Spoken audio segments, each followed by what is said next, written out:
Trophy Club Texas. But I want to welcome everyone to the Pro Football Hall of Fame. My name is Jerry Shockey, and I oversee all the youth and educational programs here at the Pro Football Hall of Fame. And it's great to connect out, especially with all these Ohio schools, and we appreciate your participation in this Heart of the Hall of Famer series. Now, I know there are some schools that are new to this series and some that are kind of veterans, but I think all the students are probably new to this.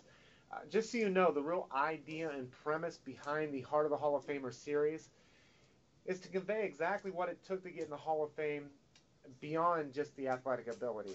We know that Mr. Eller and the other members of the Pro Football Hall of Fame are great examples of athleticism. And we know that obviously their God-given ability was in pro football. But at the core of what they do and what made them successful and what's made most of our guys, just about all of them, you could say, in some way, shape, or form, have been very successful, if not more successful, off the field than they were on the field. At the core of that allowed them to be successful was their character. And I know you all are studying the 6 core pillars of character: the trustworthiness, respect, responsibility, fairness, caring, and citizenship. And we'll dive into those a little bit here today throughout the remarks, and I know you guys will have some questions about those. But those are at the core of our Hall of Famers. So those are at the core for you guys, whether it's to be a great football player or whether you want to go on to be a great parent, a great spouse, a great plumber, a great pastor, a great whatever it might be that you want to do in life. Those are going to be at the core to making you successful. So thank you for all of you tuning in. What I'd like to do is recognize the individuals that have made this possible, because it's taken a team of people to make this possible. So we'd like to recognize those. And first and foremost, as you guys can see when Mr. Eller speaks, that you see some students gathered around. That's in New Hope, Minnesota. So we need to thank our folks at Robbinsdale School District at Cooper High School. Thank you for opening your doors to allow Mr. Eller to come into your classroom and connect out to students from all across the country. So Christian King and Jane Prestaback and the administration there, thank you for the opportunities, this opportunity and the one earlier. Without you guys, it wouldn't have been possible. We have to again thank our friends at eTech Ohio, Paul and Mark and Josh and Dave and all the folks there. They're the ones that are putting this connection together through our State Department of Education. So thank you. Thank you to the teachers. There's a lot of folks involved with each one of these programs for each school district. There could be the tech coordinator, there could be the actual classroom teacher, there could be the coordinator of the video conferencing program. There's a number of different folks that are involved with making these possible, and it takes planning on your part to do so. So thank you very much for doing that. And last but definitely not least, we need to thank the students, because with previous programs, you all are going to be the ones driving the program today. Mr. Eller has some opening remarks that he would like to share with you guys here, and we'll get to those here in just a moment. But you are the ones that are going to be asking the questions. You are the one that's done the preparation, and you're going to be asking great questions about character and about advice and things like that. So I want to thank you all for the preparation that you've done in order to make this program successful, because it's not successful without you guys. So thank you very much. With that being said, what I'd like to do is give each school district a chance to give a little shout out, as I think our friends at, I forget if it was Keystone or Berea that kind of already gave a shout out once. We'll give you guys another chance to do that here in just a minute. So maybe you can top your last cheer that you just did. But what we'll do is I'll ask each school as I call upon them to unmute their microphone. Feel free to show a little school spirit, a little shout out for your school, and then go ahead and mute your microphone right after that. So we'll start right there with Mr. Eller. The students that are in there, if you want to give a little shout out, go ahead. Not bad. I think your classroom before you outperformed you. So you want to try that again? 1, 2, 3, go. Thank you. I know you don't want to hurt Mr. Eller's ears and yell in front of him. So that's understandable. They're being very respectful there at Robbinsdale. Let's go to some of our Ohio schools here. Let's go to Berea High School.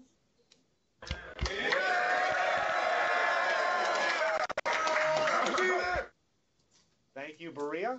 Thank you very much. And let's go to Keystone and LaGrange, Ohio.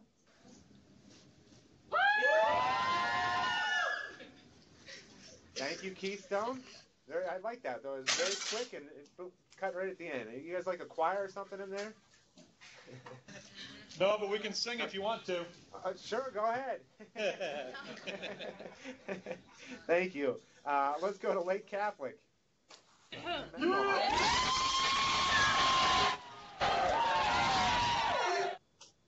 It's Friday. They got the ties on, so I'm guessing that might be an athletic team, maybe a football team there, I'm guessing.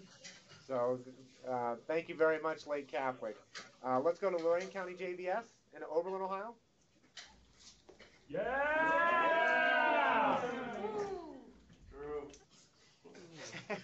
I like the one at the end, the little cheer at the end there from someone. Thank you very much, Lorain County. And last but definitely not least, let's go to Cuyahoga Valley Career Center in Brecksville.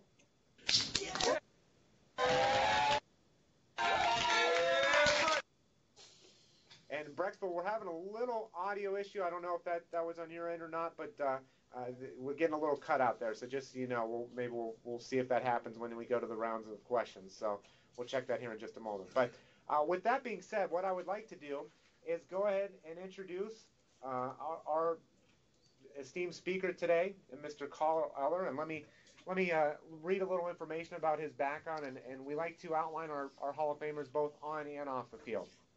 So on the field, he was selected in the first round of the NFL draft by the Minnesota Vikings and by the AFL draft by the Buffalo Bills. Some of you may or may not know that during the 60s, there was an AFL and an NFL.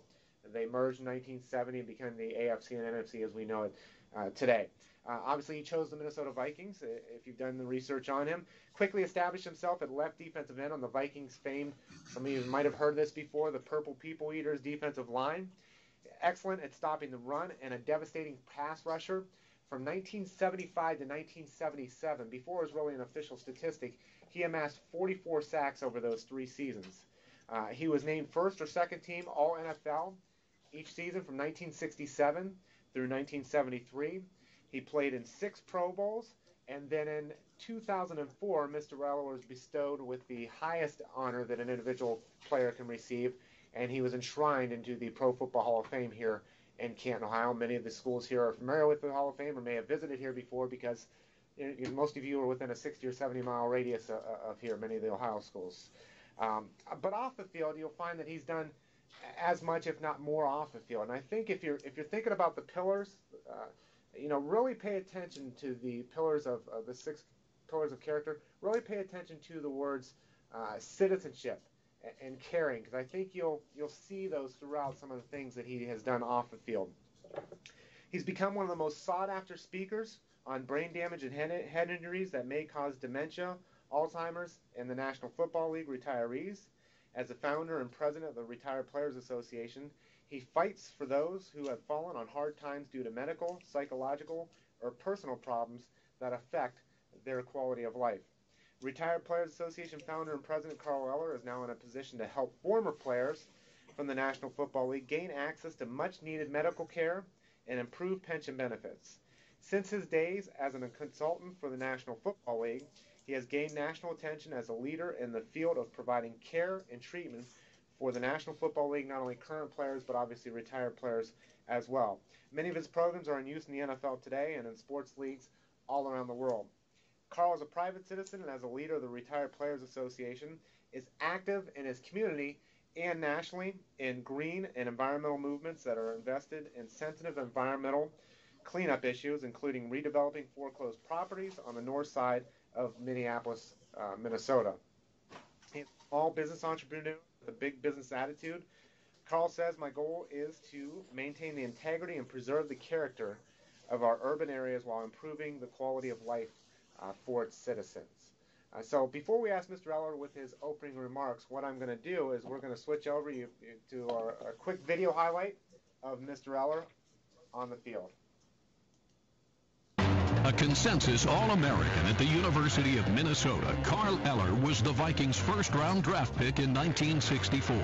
Number 81 proved worthy of his high draft status, becoming an integral part of Minnesota's famed Purple People Eaters. A member of the 1970s All-Decade team, Eller was elected to 6 Pro Bowls and named first or second team All-NFL NFC 7 times. And if all all the schools can join me here and unmute your microphones for a second and join me in giving a warm round of applause to Pro Football Hall of Famer, Mr. Carl Eller.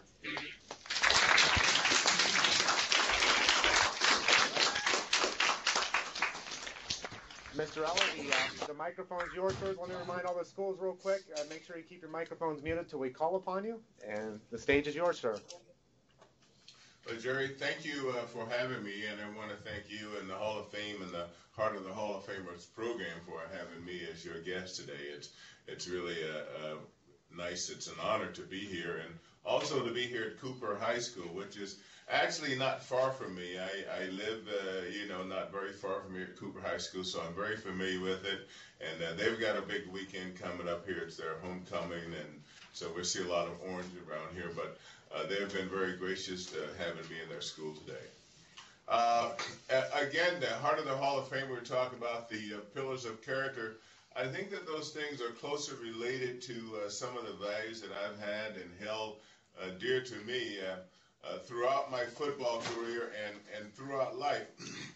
Jerry, I know we were trying to separate, the football from the life after football, and certainly there is a big distinction between the two, but I believe that a lot of what I learned on the football field and through playing football and athletics and with teams, those have been the things that I've brought with me beyond football. Things like responsibility, citizenship, caring, those kinds of things that stay with you. So you don't just develop these things and leave them on the field. I think that these have been some real strong values for me that have helped me be successful off the field. So those are the kinds of things I hope we'll get a chance to share today, and I'm looking forward to answering the questions and being with these students today. So it's a real honor for me to be here. Thank you.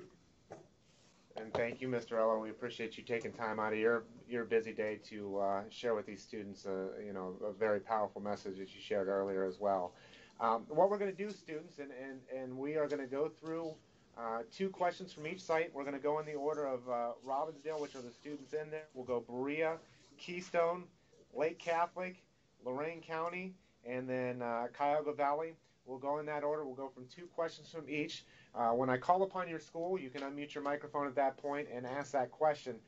Even between your questions, just so we can eliminate any background noise or distractions for all the other schools tuning in. Even after you ask your first question, if you can mute your microphone in between your questions, just so we can eliminate any distractions. And think about this, and I've seen the questions you guys have submitted, so we're on the right track with it. If you think about this, you guys are talking to one of the greatest football players that's ever played in the National Football League. When you think about, some of the players today, whoever your favorite player is, they aspire to be in Carl Eller's shoes someday. And I'd imagine if they knew more about his background, and many of them are learning about his background, as he just was here at the Hall of Fame and addressed every single rookie, including RG3 and Andrew Luck, I think they would aspire to be the accomplished person that he has been off the field. But just to let you guys know, there's been 22,000 players that have played in the National Football League since it started here in Canton, Ohio in 1920. There are only 273 members of the Pro Football Hall of Fame. So you are talking about it's not the Hall of Good, it's not the Hall of Great. There have been a lot of great players as well, but this is the Hall of Fame. These are the very best ever to play. And you guys have the opportunity to ask questions of Mr. Eller, like, what advice do you have? What obstacles did you face in life? What, any of those type of questions. You have an opportunity to learn from someone who has achieved. So with that being said, we're going to kick things off with the first 2 questions, and obviously they can't mute their microphones in between their questions because we wouldn't hear Mr. Eller. But Cooper High School, if you got a couple questions, go ahead with your first one there. Go ahead, Did you have a male figure in your life? Did I have a male figure in my life?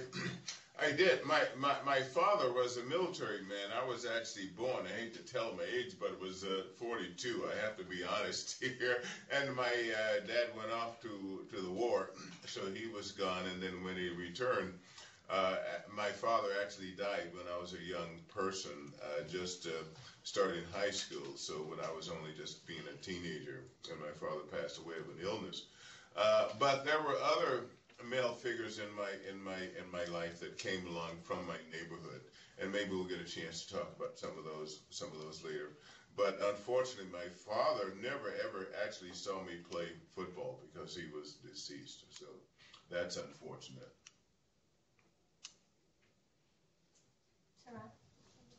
Yep, go ahead. Did your own life change after you started making money in the NFL? Did my own life change after I started making money in the NFL?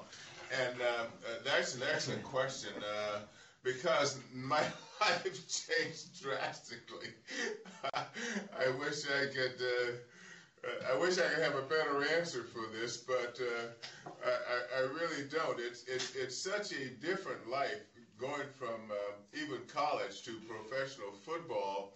And from where I came from, and this relates back to the earlier question, my family was hardworking, but they had very little extra cash. In fact, I went to college on an athletic scholarship, so having extra money was very rare in my whole upbringing, And so when I signed a contract, I made more money. It was like in 1 year than probably my family made in a lifetime. But it doesn't even compare to what players make today. And I really had, I couldn't even anticipate the kind of money that I was making then. And so it's quite an adjustment.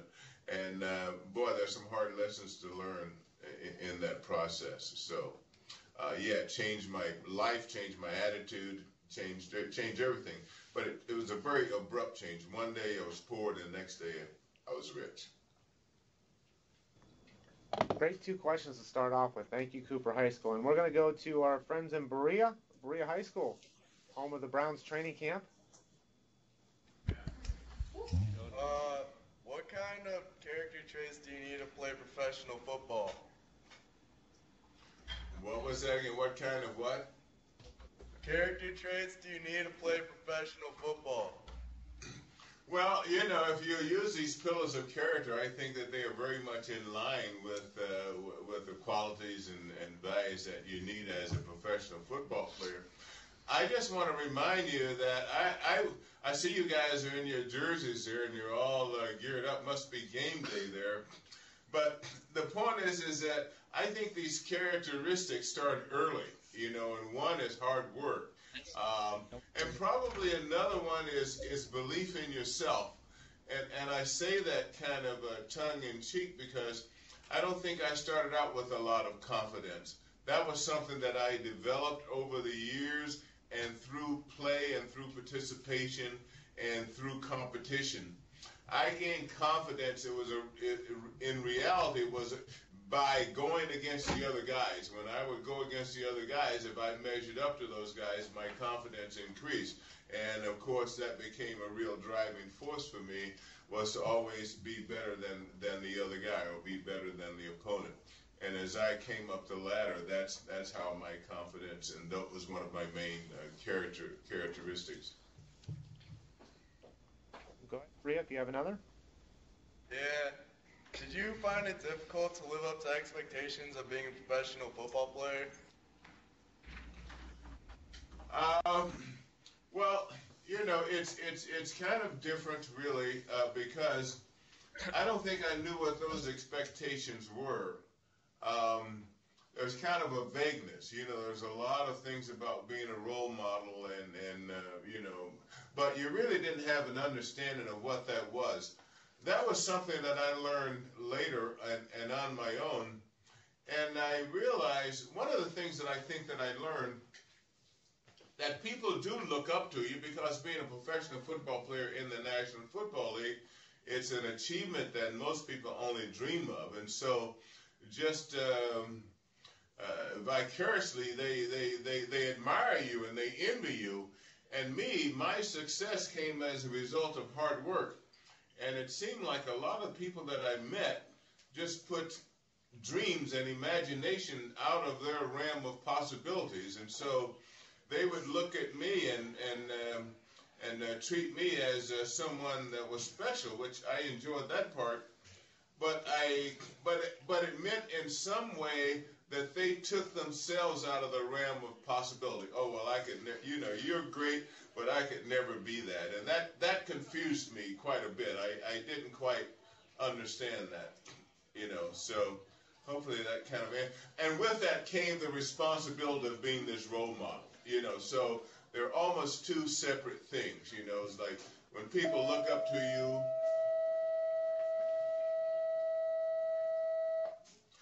people look up to you and admire you, it really almost automatically gives you a responsibility, because what you do or what I did, a lot of times it would influence some of their decisions, which to me doesn't really make a lot of sense, but it's true and it works that way.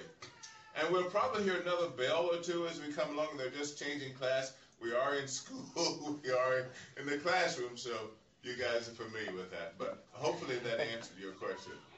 Thank you, Carl, for pointing that out, and thank you, Bria, for the great question. And I think that brings up a good point for you guys too. You talk about Carl, but you guys are role models in your schools. There are folks, your peers, that look up to you because you're in athletics. They're your 6th, 7th, and 8th graders. I remember being a 5th, 6th, 7th grader looking up to the high school basketball players and high school football players. So you guys are role models. So those pillars are very important in your lives too. It's not just when they get in the National Football League.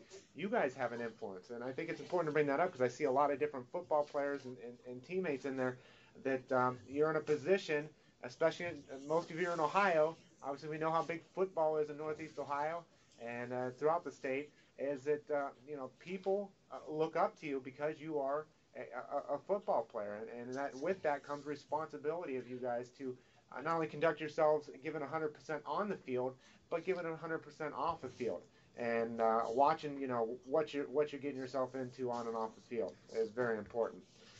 Thank you, Bria. Let's go to Keystone High School. Why do you run drug and alcohol abuse clinics? Why did I run drug and alcohol abuse clinics? Well, one thing, unfortunately, was that I had some difficulty with that myself. So it was through my own life experiences and being able to overcome that made me realize that certainly that pitfall could be out there for other people. And so I did a lot of work in prevention and, of course, in counseling. But the idea was, I think that most people are not aware of the resources that are out there, or are they aware of how to deal with it? And, I think it's really important to realize that people do have problems, and there are many times obstacles that are too difficult for them to overcome personally. So there is help out there, and that's what's important is that, if you have problems, the thing to do, and this is really tough to do, so I'm familiar with that, it's to find that person or find that, comrade or friend or something or parent that you can talk to, teacher that you can go to, and ask for help, because I think it's unfortunate that a lot of times, and we certainly hear about it today, where children or young adults or teenagers that are in this quiet isolation and they're suffering from whatever it is that they're dealing with, and they really don't, the help is there, they just don't access it. And so that's been a real goal of mine. And it doesn't just happen with young people. It's something that people deal with all their life. Is if there's a problem, is there help? And the answer to that question is yes, there is help. Great question, great response too. So thank you. Another one, Keystone. How did you manage to stay out of trouble in order to become successful? Well, that's another question. I think it's kind of related a little bit to the previous one.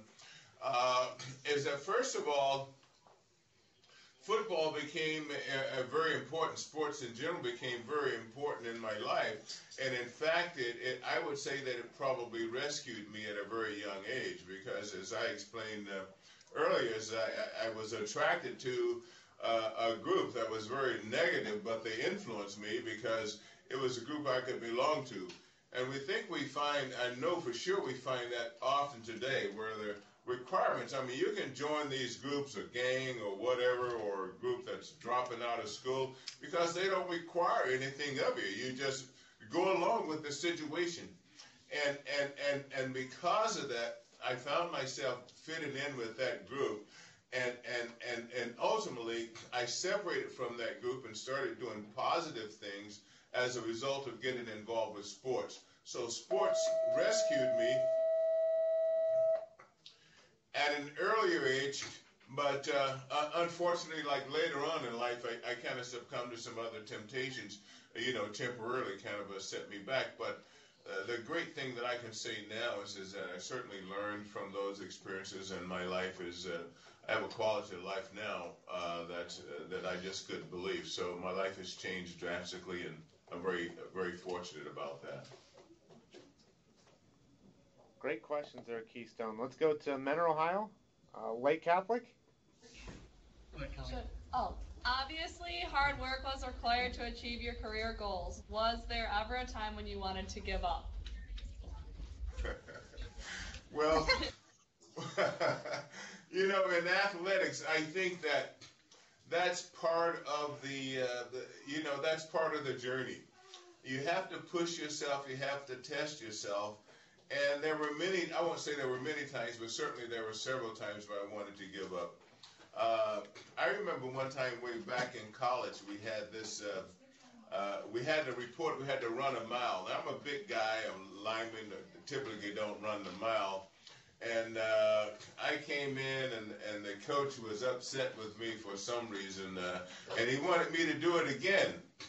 And I didn't want to do it because I had trained so hard to do it, to make it the first time, and I wasn't even sure I could be successful doing it again. And so that was something I moaned and groaned about this. I don't want to do it, and all that stuff. And the coach just basically said, well, this is what you got to do in order to stay on the team.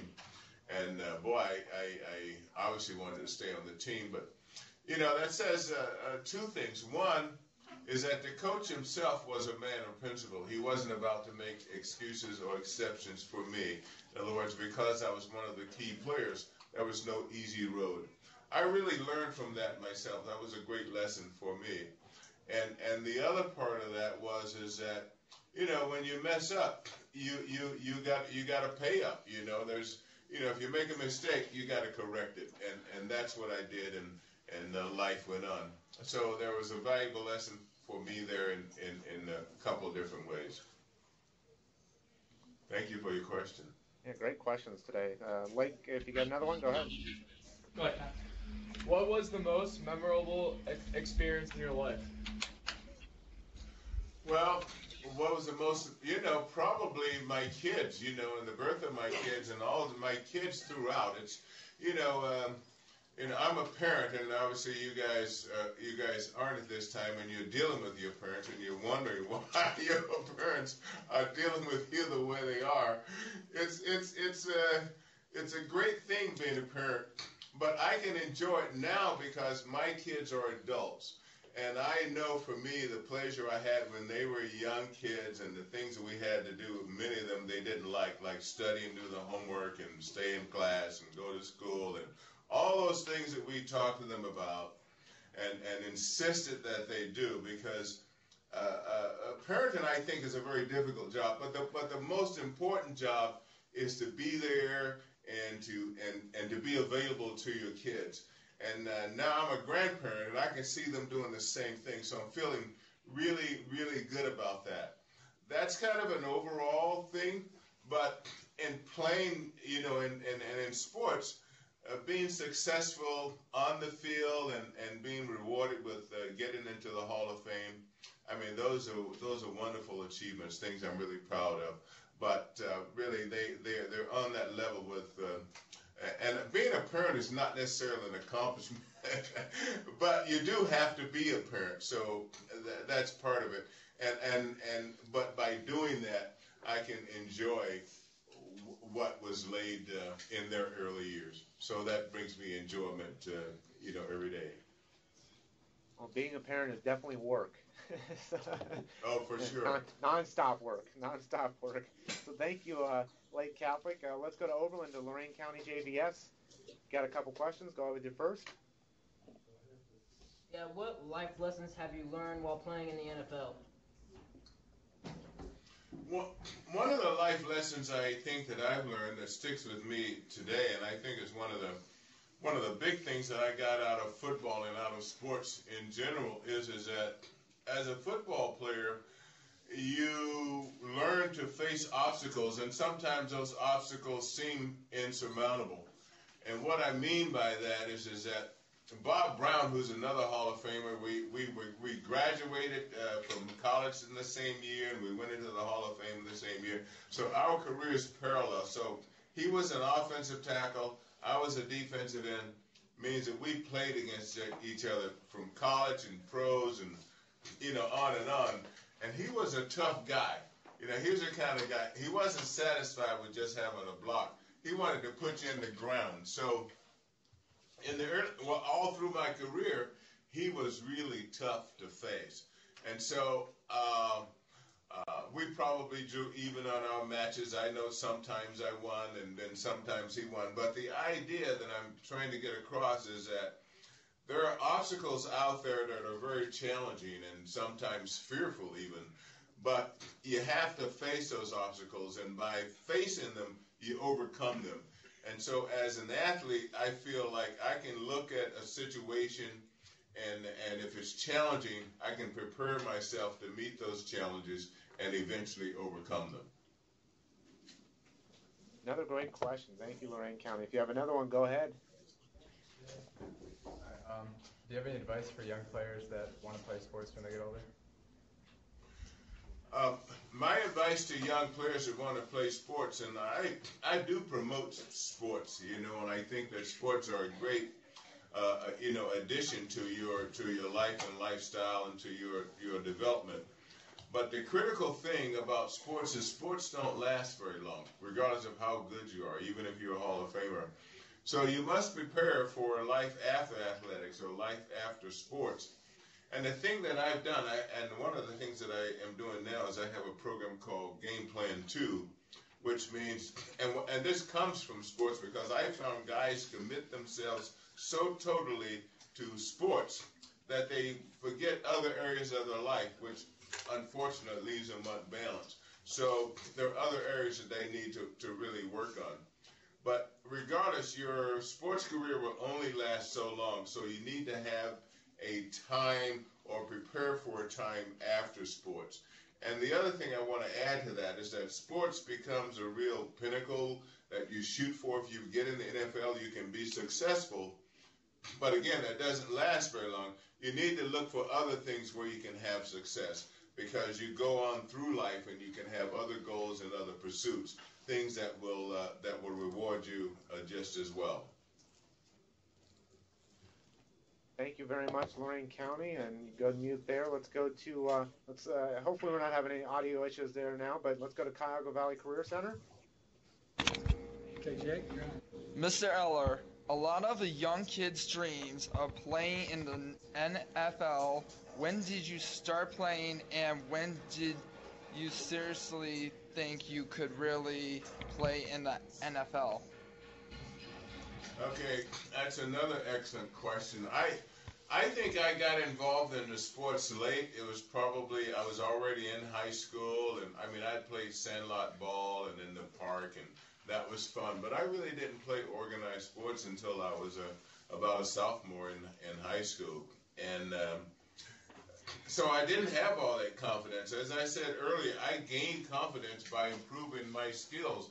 And at every level where I was successful, that prompted me to move on to the next level. So I was successful in high school. I was on a team that was successful. We were state champions. I was all-state.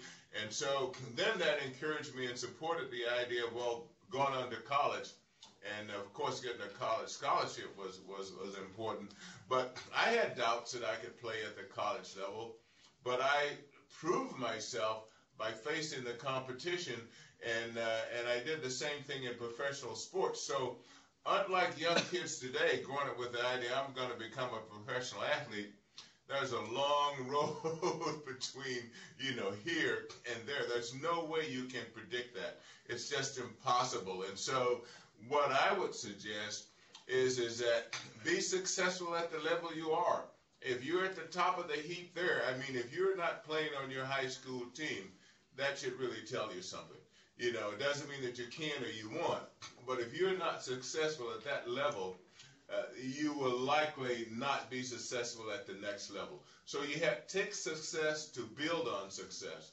And that's where my dreams of playing pro football came from people recognizing that I could compete, and I established myself, you know, at whatever level that I was at that time. And go ahead, Kyle Valley. Your audio is coming through crystal clear. Mr. Eller, players today in the NFL are so much bigger than when you played. So how would you think you would do if you played today in the NFL? I'd wipe them out. No, I don't know.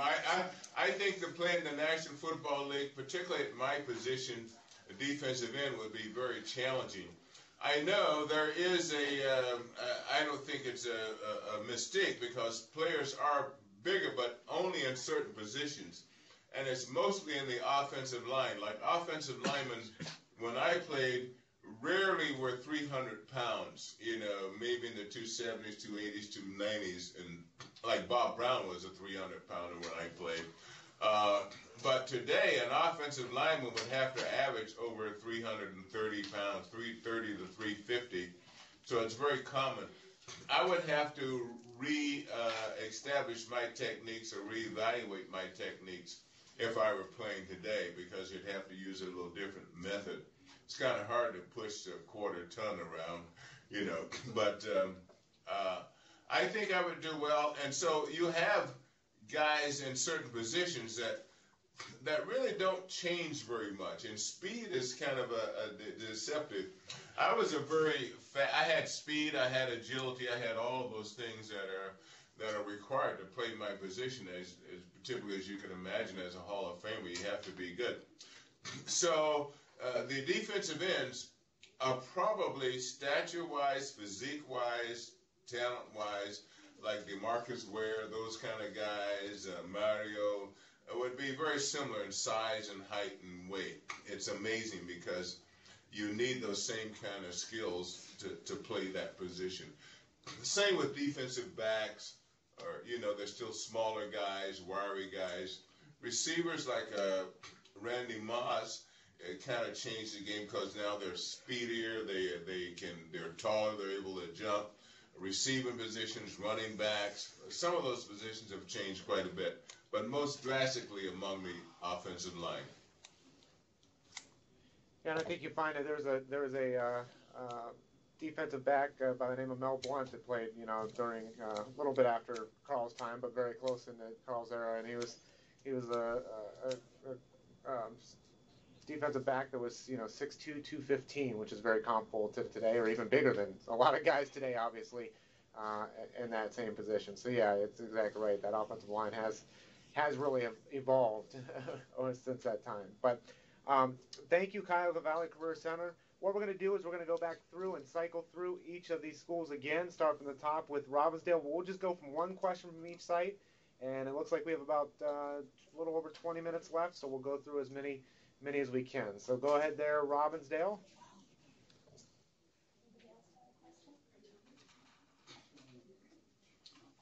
Okay, here's one. Was it hard trying to balance your football career with also trying to be a parent? The question is, did I have a hard time balancing my football career and being a parent? And the answer is yes. And the answer is yes, because as a football player, there are certain things that go along with the job itself. You know, there's travel, there's training, there's all those kinds of things. And the one thing that I think that's the toughest about being a football player is that it really does consume you, you know, and I don't think that many people realize how difficult that is, the intensity of the sport. In other words, I go from Sunday to, you know, or let's say from Monday to Sunday, and my mind would totally concentrate on my opponent or that guy that I was going to play that week. So mentally, you were not really available, and that's a cost that parents or families have to pay. But, you have the off season, which you compensate, and so you can spend time. We go to trips and we could do things like that. But man, it's really hard. I think it's hard on families because these football players are so intense. You're so consumed because the level of competition is like so high. You can't really afford to make a mistake or because it could be your job or your career. So I think that the families do suffer from that, and I'm sure that my family did as well. And so when I talk about being a parenting, it's like going back and enjoying those moments that I had then, but also now that I can spend time with my kids and my grandkids. So it's almost like in spite of the fact that I was a football player, my kids really turned out okay, and they were good kids, and kids I'm really proud of. And of course, their mom had a lot to do with it. I can't take all the credit, or I shouldn't take very much of the credit, actually. But no, it is nice, and I'm just very happy and fortunate that my kids are really good kids, and they're fortunate too that from the football experience they were getting a chance to enjoy a lot of things that football offered us as a family. Great question. Thank you very much, Robbinsdale. Let's go back to Berea. Is there any specific game that you remember the most? Okay. My high school homecoming. How about that? No. Well, you remember a lot of games, and really the thrill of playing high school is kind of where it all starts, and it's a fun time. It's a time to really, set your sails, I suppose. But, there were a few games that I remember that stand out. I think the game against the Los Angeles Rams when I tackled Roman Gabriel for a safety in the end zone in that game. And that gave us a margin that we were able to win that game, and we went to our first Super Bowl. And I remember I talked about Bob Brown. I was playing against Bob Brown, so it kind of made it a double thing. And I don't hate Bob, but he was so tough that, beating him was like, hey, I beat one of the best guys and made this play. So I have a lot of respect for him. He's a good friend. But that was a great play in my career. Okay, thank you, Berea. And let's go to Keystone. Do you believe sports develops character or expose it? Well, I believe sports develop character. And what was the last half of that question? Or expose it. Oh, okay. Well, in my case, I think sports develops character. It's a good question, a good way to frame it. I think because it challenges you, and it challenges your character. And maybe in some ways it exposes your character, because if you're not strong, if you don't have a good core, it will expose your weaknesses and it will expose your frailties. So I think sports develop it, because the one thing is that when you play sports, you're in the spotlight. It may not be a big stadium or TV or something like that, but on the field of competition, there's really no place to hide. So if there's fear, it's going to show, and you can't be afraid when that guy is across you. You have to stand up and match that guy. I think it really develops character. Thank you very much, Keystone. Let's go to Lake Catholic. Go ahead. Yes, no, you're right. Out of the 6 pillars of character, which one helped you through your most difficult situations? Well, I think there were some things that are just kind of natural, as Jerry mentioned in the beginning of this show. Was that things like citizenship and caring. I think that those are important. To care for your fellow man or your teammate or whatever, and I think that's important. I think citizenship is important because we all play a part in our communities and the kind of communities we live in, and we all have a responsibility to that. We have a responsibility to what our life is like. And I know a lot of people, and you hear this, and particularly now, is that somebody else is to blame for our situation and the environment that we live in. We cannot live in that environment unless we accept it, and we have the ability and the responsibility to do something about that. So whatever environment we live in, we have to share some of that responsibility for whatever that is. And maybe one man or one woman can't make a change, but that's where it starts. And so those are important. I was going to share with you the one on respect. I have a little different definition here.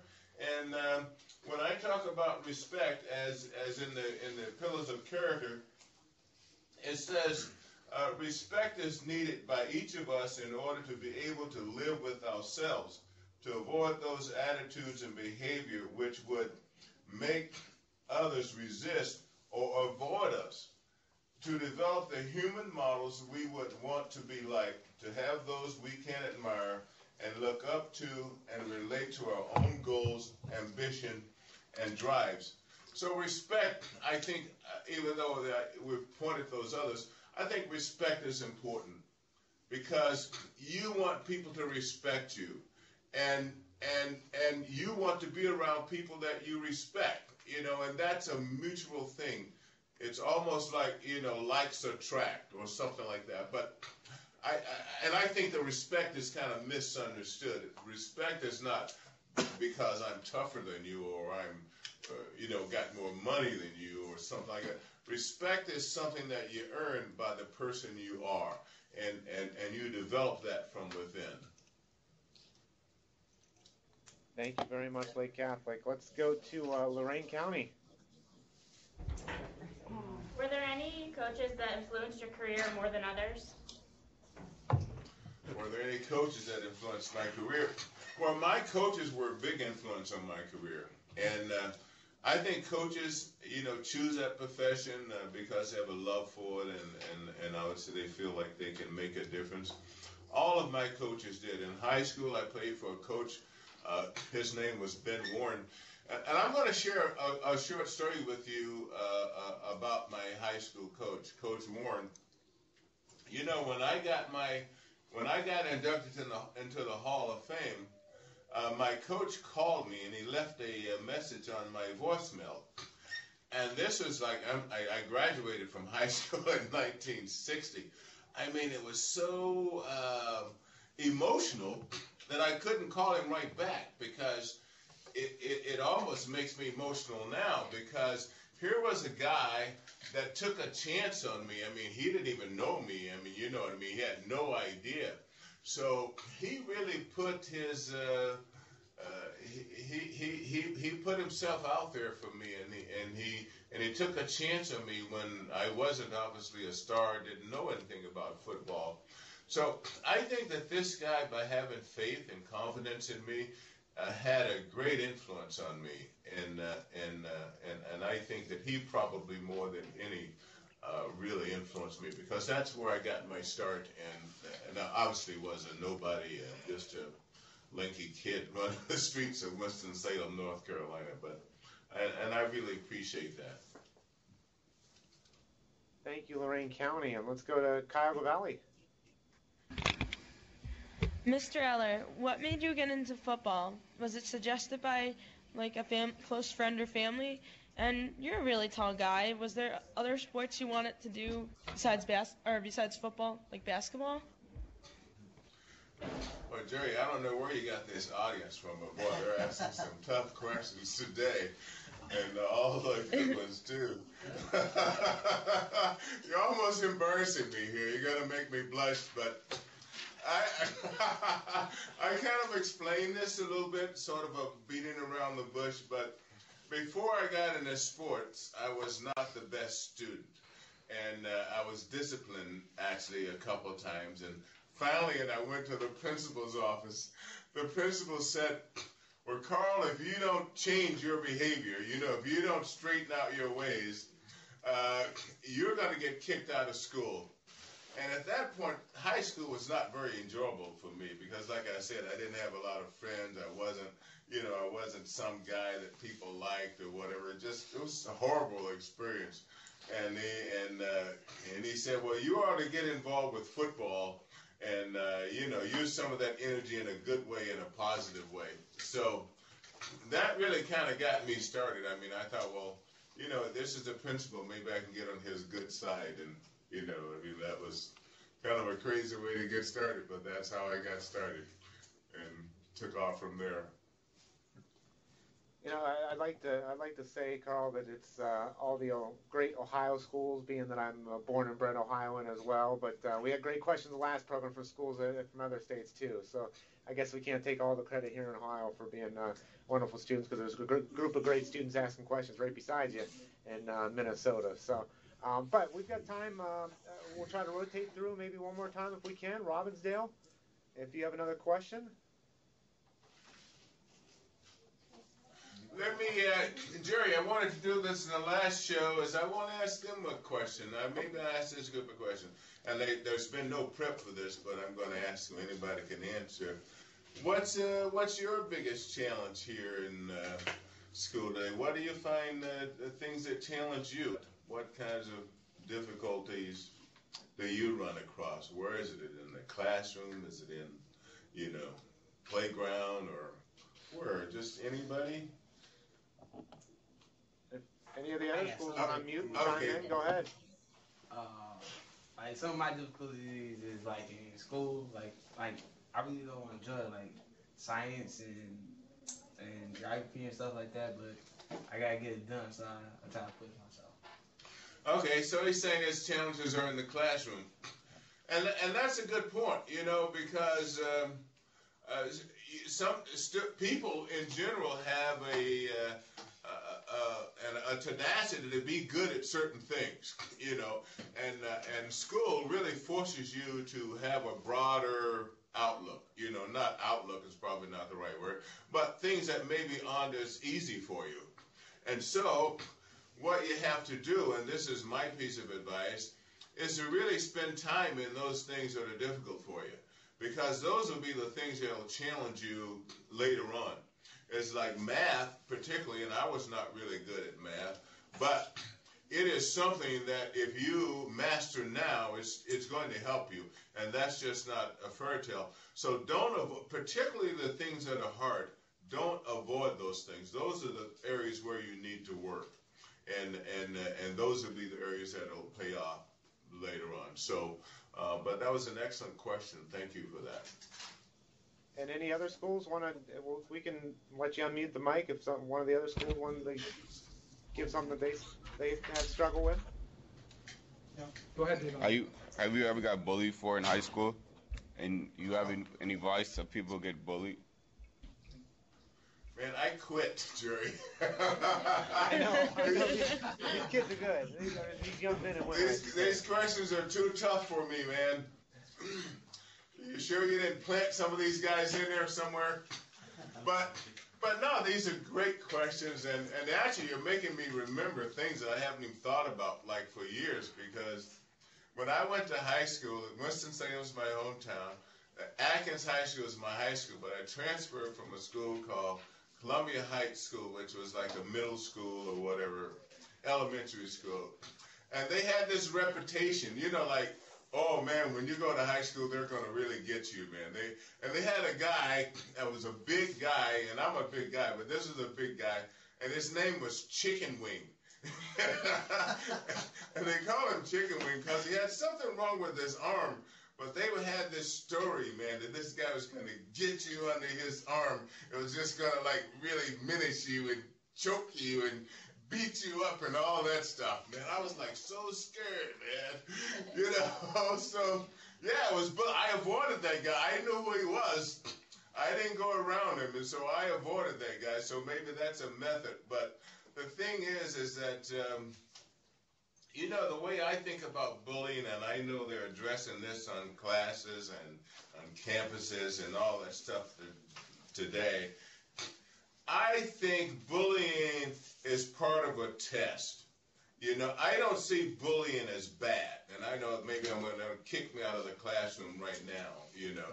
But the point is that you're going to get tested somewhere, some way, you know, and you can't always back down or run away. I'm not saying fight or do something like that, but the bullying is to really test your mettle, let's say, what it is. And what it does is it makes you basically step up. Either you got it or you don't. Now, somebody will say that's unfair or that you shouldn't be challenged that way. I'm not of that school. I'm saying that life itself challenges you. And you don't know where you could call life a bully just because something is unpleasant or I don't agree with it or it's hard for me or that it's not my cup of tea. Should I avoid it? I don't share that philosophy. I share you deal with problems as they come and you learn to overcome those problems as you face them. Thank you very much, sir. That's a great point, Carl. That is a wonderful point. And I tend to agree with your philosophy as well. Does anybody else have one that they wanted to throw out there? Another issue that they face? Well, just back on the football field standpoint, obviously we know he's the best defensive lineman of all time. We want to know we want to know who, in his opinion, is the best running back of all time. On a lighter note. What was that comment that I heard? Who did you suggest over there? Did I hear a name? I just want to know, you're the best defensive lineman. I want to know who the best running back is. Jim Brown. Jim Brown. That's what I thought I heard, yeah.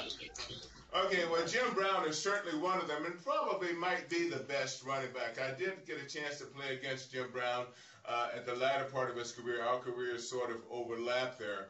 And he gets a lot of respect and is typically thought of as certainly being one of the best. He's kind of the guy, he followed a guy named Marion Motley, and you probably know that name in Ohio because he played for the Cleveland Browns too. But Jim Brown was one of the better ones.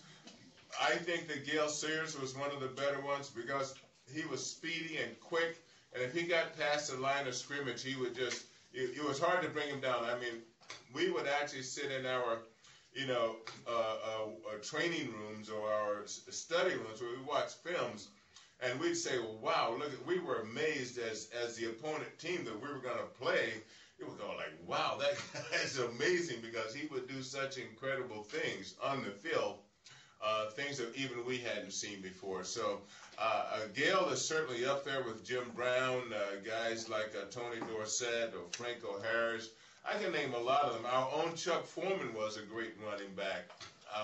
There are a lot. Each period brings along a style, a player, that's up there in that quality and the national. One thing great about the National Football League is that when you play in the National Football League, you realize how great these guys are. It's not hype. So, yeah, there are a lot of great ones.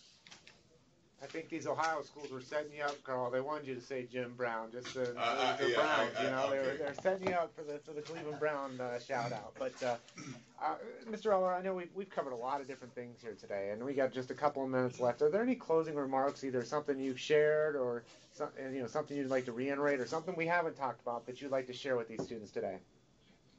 Well, first of all, Jerry, I want to thank you and the whole crew for putting this together. This has been great for me, wonderful, and the questions were very challenging, actually, because they reminded me of things I haven't thought about in both sessions today, and so I want to compliment the students in this session, in this classroom, and the other classrooms for their preparation and all the work that they have done.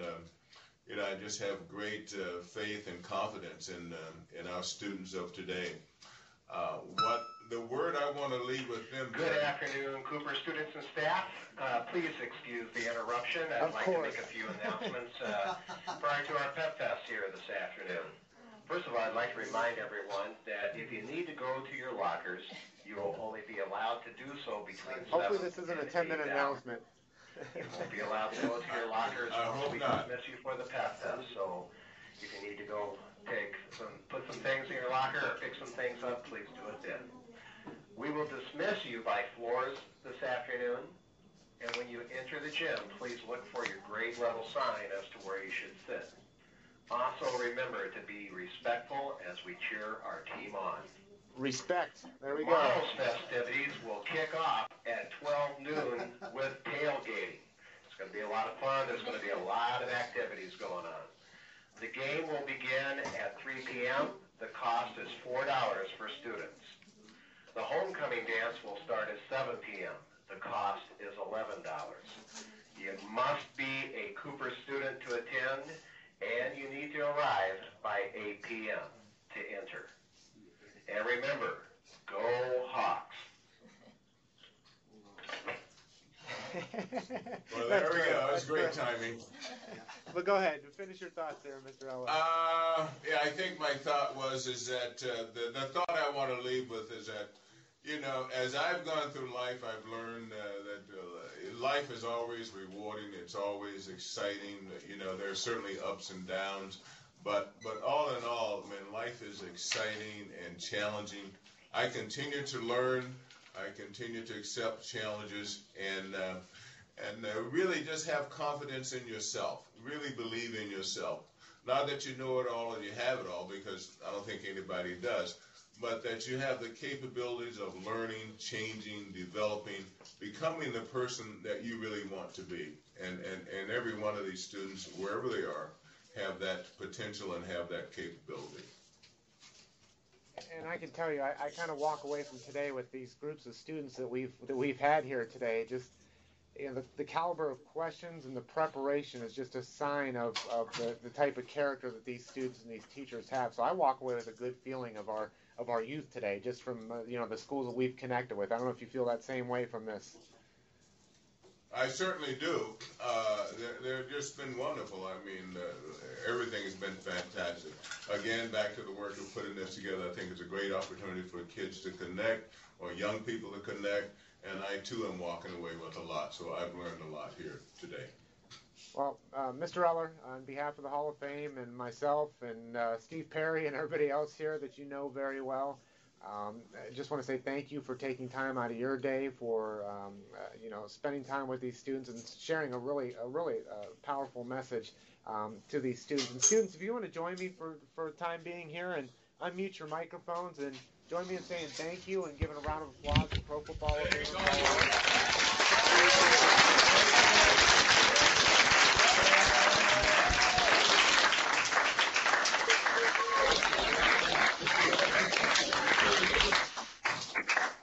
And students, thank you. You know, again, thank you to Robbinsdale School District, Cooper High School, the folks at E-Tech, all the schools that participated, Berea and Keystone, Lake Catholic, Lorain County, Cuyahoga Valley Career Center, and Robbinsdale obviously as well. Thank you for the connection today. Thank you for the teachers for preparing them, and hopefully we get to, most of you may have been here before, but hopefully you make the trek here to Canton, Ohio to see the Pro Football Fame someday. But if not, take care, and this concludes our program. Thank you.